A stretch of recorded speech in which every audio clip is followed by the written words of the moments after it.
Welcome to question number 25 of the Summa Theologia. It is on the power of God. It is also the second to last question in the treatise on the one God. So only one more tomorrow, and then we'll be done with this treatise, and we'll move on to the treatise on the Holy Trinity. Now, when you think of power, what comes to mind? I was thinking about this. There's so many different ways that power can be manifest. You could say a man is powerful if he can lift heavy weights, or somebody in the office, the president of a company has power because he or she has control over, the company and the people, or this lion here is powerful because it's got strong teeth. And there's a movie could be, you could say, wow, that was a powerful movie that I watched last night. So there's so many different ways to describe power, but what exactly is power? And what does it mean to say that God is powerful? In fact, God is omnipotent, as we're going to talk about in an article here in just a moment. So this is going to have 6 articles in the power of God. And it's interesting that the power of God comes late in the treatise on the one God. We've already covered the 7 attributes and his understanding, his will, the book of life, predestination. I mean, this is pretty late, but you'll see as we talk about the power of God that it's intertwined with most of the other attributes, and you're going to hear about a lot of them as we go through this. And so Article 1 says, whether there is power in God. He says power is twofold, namely passive, which exists not at all in God. Remember, there's no passivity, there's no potentiality in God. He is pure act. And active, which we must assign to him in the highest degree. For it is manifest that everything according as it is in act and is perfect is the active principle of something. So now I think we're starting to understand a little bit more about what power means, is that power means you can act on something. You have influence, you have power over something, right? Even if you have power over your own impulses, or you can have power over yourself as well, but there's something that you have power over, and since God is pure act of being, then he is all powerful. Whereas everything is passive according as it is deficient and imperfect. So already we've talked about perfection, and there's going to be a lot of other attributes that we talk about as well. That God is pure act, simply and in all ways perfect, nor in him does any imperfection find place. Okay, so he's perfect. On the other hand, the notion of an active principle is consistent with active power, for active power is the principle of acting upon something else, as I mentioned just a moment ago. So that is what makes God powerful, right? Okay, article number 2, whether the power of God is infinite. So here we now have another one of his attributes, the infinity of God that is intertwined with his power. Now, his existence is infinite inasmuch as it is not limited by anything that receives it, as is clear from what has been said. Wherefore, it is necessary that the active power of God should be infinite, for in every agent it is found that the more perfectly an agent has the form by which it acts, the greater its power to act. All right, so power is related to infinity, and now is God omnipotent? I love this because of the way Thomas explains it. So is he all-powerful, which would mean, can he do all things? And Thomas is going to come down and say, no, he can't do all things. There is one caveat to his power. He says, all confess that God is omnipotent, but it seems difficult to explain in what his omnipotence precisely consists, for there may be doubt as to the precise meaning of the word all when we say that God can do all things.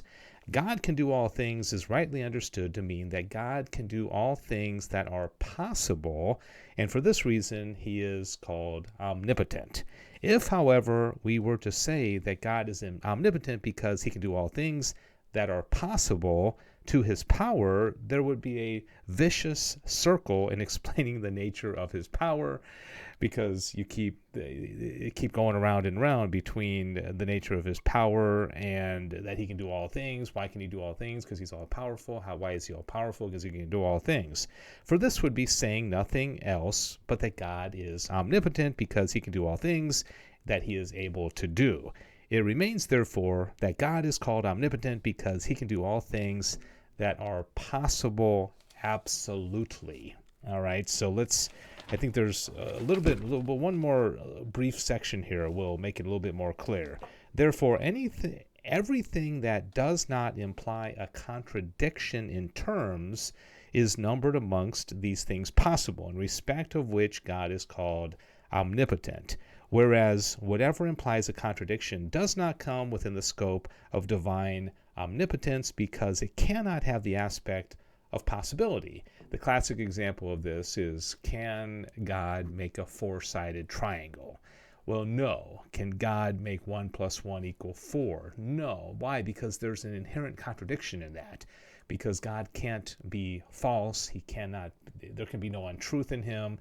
And those are truths which cannot change. And so God cannot make those things happen.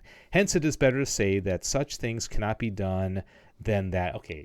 Hence, it is better to say that such things cannot be done than that God cannot do them. I love that. So he's trying to say, let's not even use the language of limiting God's power. It'd be better to just say that they can't be done. Okay, well, the final three articles of this question, I think the more I think about this, I think Thomas is just kind of having fun at this point, and he's showing his creative side because he's asking questions that maybe other people hadn't really thought of. As for example, Article 4, whether God can make the past not to have been. So, for example, this guy in the picture here. Well, let's say he woke up this morning and he had 2 scrambled eggs, and a slice of bacon and a cup of coffee for breakfast. So the question is, okay, could God make that not to have happened? And Thomas is going to say no, because it happened. It really did happen, and God can't erase the past because that would mean something that actually happened didn't happen, which may seem kind of odd, but here's how he explains it. There does not fall under the scope of God's omnipotence anything that implies a contradiction. Now, that the past should not have been implies a contradiction. For as it implies a contradiction to say that Socrates is sitting and is not sitting, so does it to say that he sat and did not sit. Whence, that the past should not have been does not come under the scope of divine power. Aristotle says, of this one thing alone is God deprived, namely to make undone the things that have been done. All right. So now in Article 5, whether God can do what he does not. Whether God can do what he does not. Okay, so God does certain things. He has the world as it is. Could he do otherwise? Or is he kind of locked into what he's doing? And Thomas says, some laid it down that God acts from natural necessity in such a way that, as from the action of nature, nothing else can happen beyond what actually takes place. Okay, the way things are is the way it's going to be. Whence in no way at all is the present course of events produced by God from any necessity so that other things could not happen. So Thomas is saying, no, he could do things differently, right? But since the power of God, which is his essence, is nothing else but his wisdom, it can indeed be fittingly said that there is nothing in the divine power which is not in the order of divine wisdom. For the divine wisdom includes the whole potency of the divine power. So now he's talking about wisdom. Yet the order placed in creation by divine wisdom, in which order the notion of his justice consists, is not so adequate to the divine wisdom that the divine wisdom should be restricted to this present order of things. So this is interesting because you would think God being perfect, God being good, God being simple, that the way he created the world could not be any better than what it is. But Thomas is saying, well, it could be different. Okay, it doesn't mean it'd be worse or better, but well, actually, in the next question, we're gonna address that exactly. Final line here: whence the divine wisdom is not so restricted to any particular order that no other course of events could happen. Wherefore, we must simply say that God can do other things than those he has done. Really, really interesting. All right, finally, whether God can do better than what he does. Okay, can he do better? And you might think, no way, because God's perfect. He can't do any better than what he does. Well, Thomas would disagree with that. The goodness of anything is twofold. One, which is of the essence of it. Now listen to these examples. As regards this good, God cannot make a thing better than it is itself in regard to its essence. He cannot make the number 4 greater than it is, because if it were greater, it would no longer be the number 4, but another number. All right, he can't make me into an angel, because if he made me into an angel, I would no longer be me, right? I guess he could, but that would be changing me. It wouldn't be making me better. I would no longer be a human person. I'd no longer be who I am, right? Another kind of goodness is that which is over and above the essence. Thus, the good of a man to be virtuous or wise. As regards this kind of goodness, God can make things better than he has made.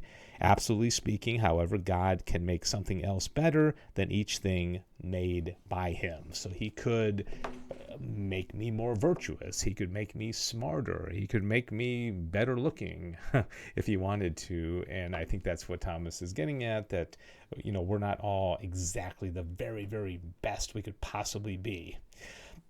All right, well, that concludes the power of God. I hope you enjoyed that. And tomorrow we're going to get into the final question of the Treatise on the One God, and that appropriately is his beatitude. He is our last end. He is awesome, and we're going to discuss that in the question tomorrow. So thanks for joining me on question number 25 in the power of God. St. Thomas Aquinas, pray for us.